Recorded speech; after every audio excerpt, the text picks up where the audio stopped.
ChuChu Rocket was Sonic Team's second title, released for the Sega Dreamcast, and the first Dreamcast game allowing online multiplayer, thanks to its built-in modem. The reason ChuChu Rocket was so critically acclaimed back in 2000 was the multiplayer, both local and online.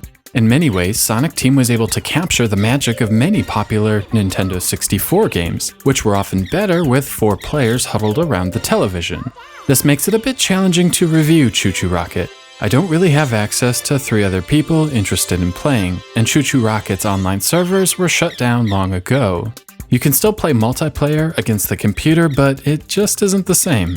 ChuChu Rocket's multiplayer has you guiding mice into rockets to score points. You can't directly control the mice, but can guide them by placing arrow tiles onto the playfield.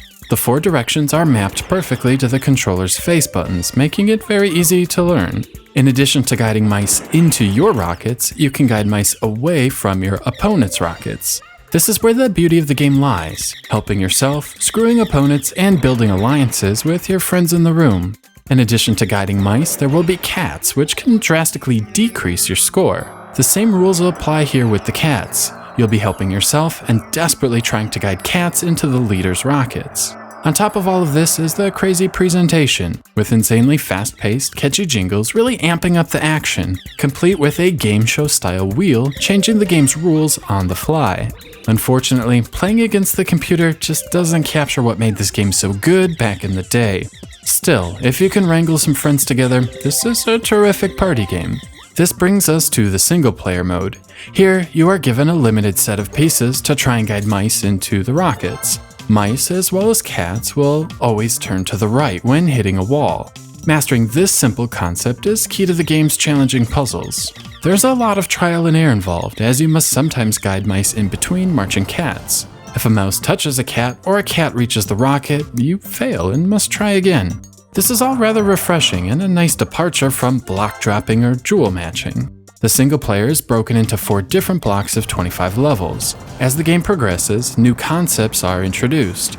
Instead of guiding the mice, sometimes you have to manage the movement of the cats. This can be as simple as having a cat change directions once or trying to catch them in a loop for a few seconds as your mice scurry to the rockets. This is made even more challenging as the mice move far quicker than the sluggish cats. In all, it's a terrific brain teaser and a must-play for fans of puzzle games. Unfortunately, there isn't much replay value here, as once you solve a puzzle, it shouldn't be too difficult to repeat the solution a second time. Another single-player option is the challenge mode, mixing the chaotic multiplayer elements with the solution-style gameplay of the single-player experience. The rules are a bit loose here, with the challenge lying in the time limit rather than the strict nature of the puzzle. With just 25 puzzles total, it feels a bit tacked on. Lastly, there is a level editor, letting you create your own puzzles.